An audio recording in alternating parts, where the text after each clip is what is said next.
perspective, exactly the same. Yeah. There's going to be a hero in their team if they're going to win. And I think you grow as a team also. If you win such close encounters, then you get hope and then you get confidence and then your career develops as well. Not individually, but as a whole unit. This is going to be a tight game, edge of your seat kind of a scenario. It was the spinners that dominated England in Abu Dhabi. Who will it be today? We're looking forward to a wonderful first hour. 121 runs needed by South Africa. 4. Yes. So you've got to do it again somehow. Well, you certainly do. And from a South African perspective, they'll be thinking, Bavuma, he's in the form of his life. Player of the Series award against Sri Lanka. Surely, alongside Aiden Markram, the other premier batter, they should take South Africa across the line. The two batsmen, one at the crease, at the crease for South Africa. Temba Bavuma, as you said, Cass, form of his life. He'll look to take the lead. He's the captain of the team. And if you're the captain of the team, you want to lead from the front. And that's Temba's opportunity right here. Both umpires are leading the players out. Important to hold on to your catches, Ramiz. You don't want to give those opportunities. You really need to be switched on in this first hour. Yeah, so there's a fine line between switched first, few overs. You try to look at the conditions and make sure that you have a good session. To getting underway here at 10 a.m. First up in commentary, Sean Pollock will be joined with Ramiz Raja and Mike Hazeman.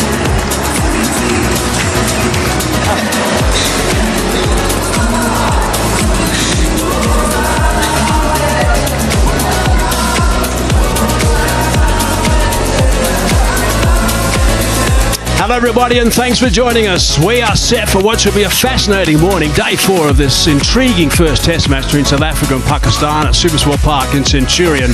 And this should be quite a sensational morning. The first hour is going to be absolutely crucial. Wherever you are watching this telecast on Supersport around the cricketing globe, welcome. I'm sure you're sitting just a little bit more upright than you have been over the last couple of days because this is going to be really special. First up, of course, South Africa work to do. Pakistan outstanding last night. Tiny fraction. I've got South Africa at 27 for 3 at this stage, and these two guys are fine batsmen, Markram and Bavuma. They're the boys that are going to have to get things nice and steady right at the top. Bavuma's been outstanding in the red ball cricket this summer in particular. Brilliant against Sri Lanka. There's a look at his numbers, and Aiden Markram also played superbly in the first dig, but missed out on that 100. Sean Pollock's alongside me. Good morning, Sean.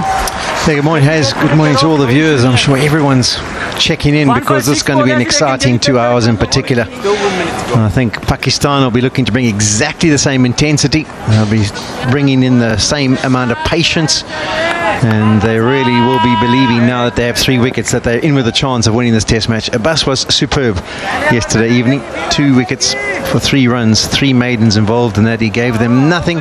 He hit take forever to get whatever runs they do. That's why you've got an in-out field, so you've got attacking options in the slip cordon, and then you've got some protection back on the fence. South Africa, do they have enough patience to be playing their natural game, or will they get a little bit edgy and look to try and score quicker than they maybe should? That's why it's going to be such interesting viewing. This morning it's going to be fine. There might be a little bit of rain later on, but let's just focus on what we've got in front of us right now. This will be fascinating. Mohamed Abbas to start to Temba Bavuma. That's a little bit leg side. And that's picked that gap with those 2 men short perfectly, and it's gone for 4. That'll feel pretty good in the first over for Bavuma. Yeah, on cue, that's where you want to stay away from with Temba Bavuma.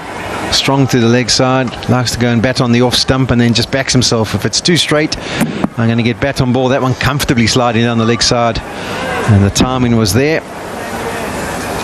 Nice way to get himself off the mark and the right. Just bounced a little bit more, came back a fraction as well. So Karam Shazad. That's bottom edge. Bottom edge, and it's gone nice and fine. Coming back for 2.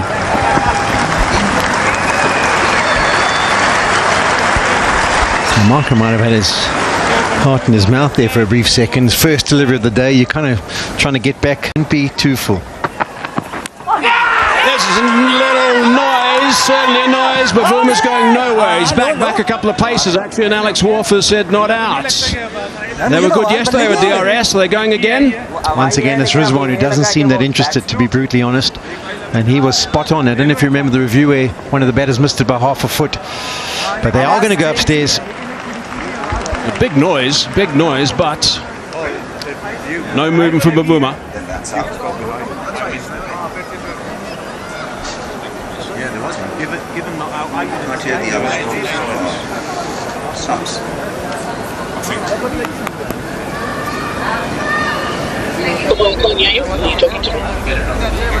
TV umpire to director, we have a player review for court. On-field decision is not out. Check both feeds. It's a fair delivery. You can go to front on replay. It's amazing how it has changed the game, and also shown up players as to how often they can be wrong with regards to appeals and going up for caught behinds. Yeah, it's a loud tick. Straight with the. Your point's valid, Ramesh. That's the kind of shot they want him to play. So I understand that they want the protection back so that these 111 or 110 runs take absolutely forever. But just initially, when they first walk to the crease, they haven't got the pace of the surface, they haven't worked things out, aren't as comfortable as they flow with his game right now.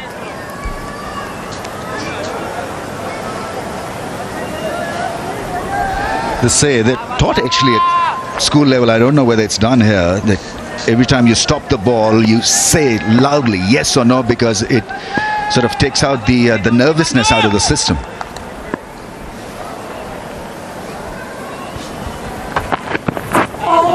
It's a good leave.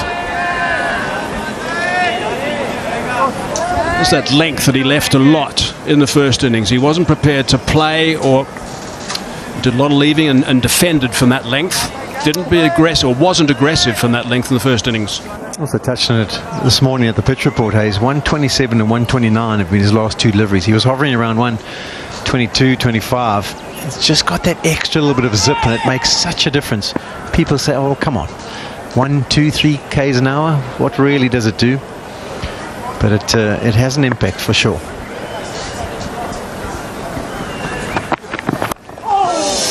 Straight, but he's got that away, and that's going to go to the boundary. So that'll just give him a little bit of a boost. Off leg before, and it was beautifully bowled because he set him up outside the off stump. Inside edge saved him. In fact, that ball went to the boundary in a flash. Bottom edge. But because he's such a strong player, high back lift, got it through the infield for 4. He's now the leading run scorer for South African Tests this year, Aiden Markram.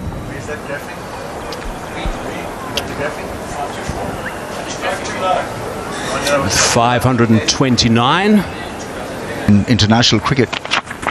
Oh, a bit high, adjacent but a bit high, I think. And Pakistan in no mood to go for a DRS, I think. After wasting the first one, I think they're a bit more wary about sending it upstairs. But once again, the length is perfect. We've seen a lot of way movement. This one just nips back, I think, far too high. Temba hasn't got the largest pads, but I think it's hit him above that roll comfortably.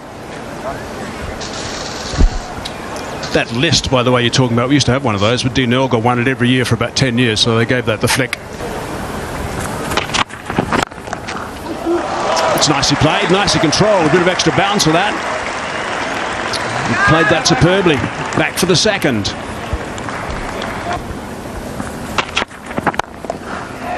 Yeah, but leg side, and that's nicely played. That's bread and butter for him. He's always going to put that away twice on Sundays.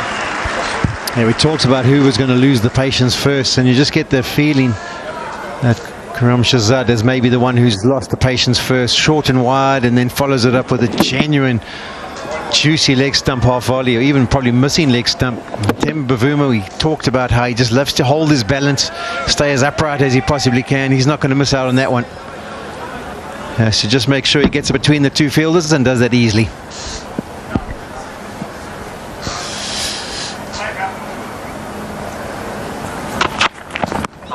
Oh, that's pretty straight. That's pretty straight. Yeah, they like that, Pakistan, and that finger has gone up. Now, Temba is having a chat. He said, I'm going upstairs straight away. It looked straight, looked very straight. I thought he got an inside edge, but he should know that. That's why I'm a bit surprised he's taking his time. But that one definitely nipped back, and we know he doesn't get a big stride.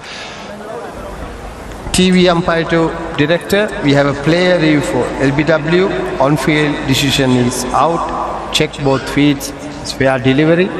You can go to front on replay.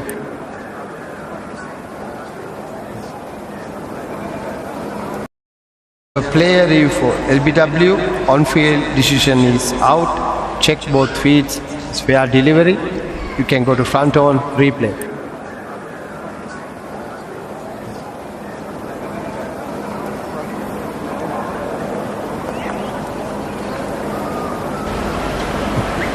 Nice and slow. Okay, can you go to Ultra Edge, please? Rock back, one frame back, one frame back, one frame back. More. Start from the beginning. One frame back. Okay. Okay, I can see clearly ball hit the bat first. Need to change your decision.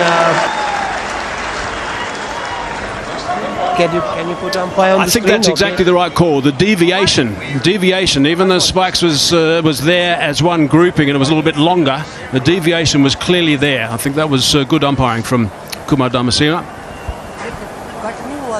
29 at the moment, but it's a very important one. Saw things through last night when Shuko Conrad doesn't allow a night watchman. Oh, that's a beautiful delivery. My goodness, that has done something. Little nod there for Markram. Yeah, they had a little bit of a chat at the end of the last over because Aidan Markram managed to get a little boundary away through the leg side. And as the over finished, they kind of walked next to each other up the pitch and had a chat. And that's why there was a little bit of a stare and maybe a few words from Abbas to say, yeah, this was earlier. That was at the end of the over where he was saying, why are you squeezing through there? And any chance you can nick one when I get it in the right area? Also a couple of times, and even without an appeal, the bowling has been really good. Muhammad Abbas using the crease.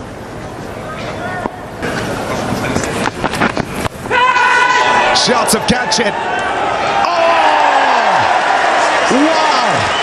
That is so close. It'll be 6 runs. But my goodness! What a moment in the game. Could this be the moment? Abbas, a great bumper. So up he goes, collects it, and then he just touches the rope and steps outside before he realizes he's gone too far back. And the kids behind there well in it as well as they watch that, and they'll be happy now judging by the color of their shirts. There you go, 6 runs to Bavuma and to South Africa, but literally a foot off. My goodness, couldn't draw a stump. Yeah, that's spot on, Palmer. We're just showing how good the channels have been throughout the day. They've been patient outside of looking for the error from the South African batter, and clever bowling from Abbas. We saw him bowl a few bumpers or bounces to Aidan Markram. Gone for it. It's aerial, and it will roll away for 4. A release for the South Africans. Yeah, he committed fully to the shot. He didn't try to keep it on the ground. He saw the width, he saw the shape of the ball swinging away from him. He decided to go over the top. Fantastic shot from Aidan Markram. Then the other thing to consider is that when you have an amazing,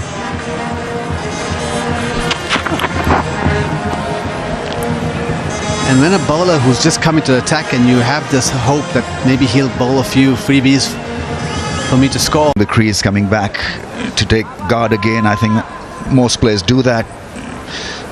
It's a matter of switching on and switching off. So switch off by moving away from the crease, and when you come back, you're on guard taking the strike, then you switch on again.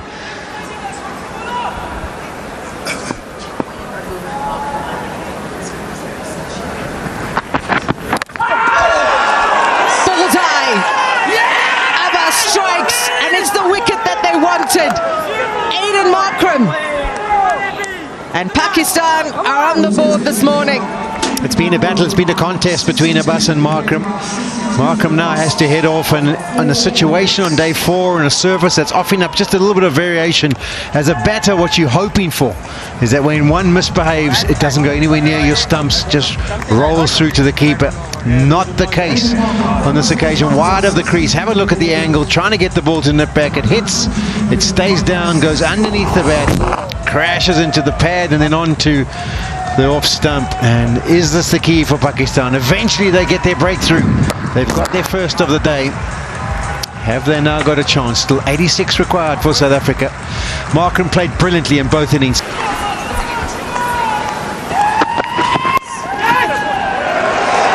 Off the mark immediately. The 4 runs to Bedingham. Not the delivery he was after. Maybe getting greedy because he's there at the crease facing his first delivery, thinking, okay, let me see if I can trap him in front first up. But that's very generous to get someone off the mark in such a fashion. To his credit, he didn't miss that line. Yes, right on top of that one. Wristy work through square leg for 4. Bedingham off the mark. Massive opportunity for Bedingham. Shy of runs, but this is the stage